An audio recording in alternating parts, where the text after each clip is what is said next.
বিশ্বের অন্যতম গুরুত্বপূর্ণ ধর্মীয় স্থান মসজিদুল হারাম, যেটি গ্র্যান্ড মসজিদ হিসেবে পরিচিত। প্রতিদিন এখানে নামাজ আদায় করেন লাখো মুসল্লি। এই পবিত্র স্থান শুধু আধ্যাত্মিক কেন্দ্র নয়, বরং একটি বিস্ময়কর প্রযুক্তি ও ব্যবস্থাপনারও নিদর্শন। এই মসজিদটি মুসলিমদের হজ যাত্রাকালীন সফরে একটি স্থান, যা প্রত্যেক সামর্থ্যবান মুসলমানদের জন্য জীবনে কমপক্ষে একবার পালনীয়। এছাড়াও মুসলমানদের হজের চেয়েও ছোট জিয়ারত উমরাহের একটি প্রধান অংশ হিসেবেও মুসলিমদের সেখানে ভ্রমণ করতে হয়। 2022 সালের জরিপ অনুযায়ী মসজিদুল হারাম পৃথিবীর বৃহত্তম মসজিদ ও 8ম বৃহত্তম স্থাপনা হিসেবে অক্ষত রয়েছে।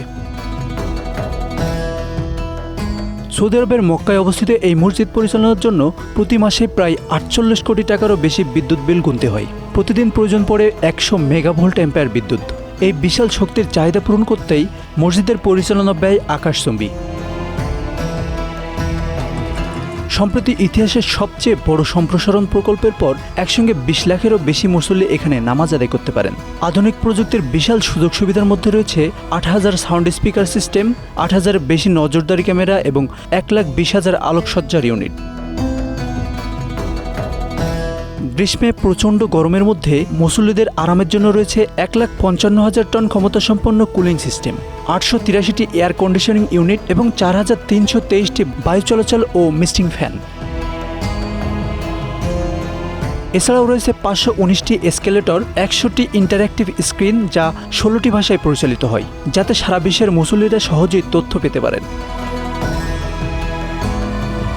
তবে বিশাল ব্যয় সামলানো সহজ কাজ নয়। মক্কার হোটেল ও ব্যবসা প্রতিষ্ঠানের উপর বিশেষ ফি আরোপের প্রস্তাব আসছে, যাতে মসজিদের আধুনিক সুবিধাগুলো দীর্ঘমেয়াদে টিকিয়ে রাখা যায়।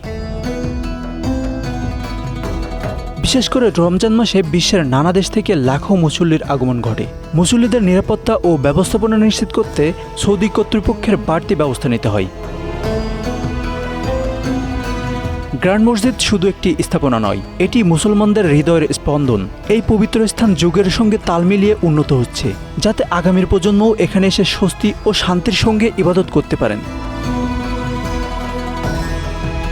মসজিদটি বিভিন্ন সময়ে বিভিন্ন সুলতান, খলিফা ও রাজা বাদশাহের তত্ত্বাবধানে ছিল এবং বর্তমানে এটি সৌদি আরবের রাজার তত্ত্বাবধানে আছে, যাকে এ কারণে খাদিমুল হারামাইন শরীফাইন পদবি প্রদান করা হয়। Asanur Rahman Mithu, Bangla affairs, news desk.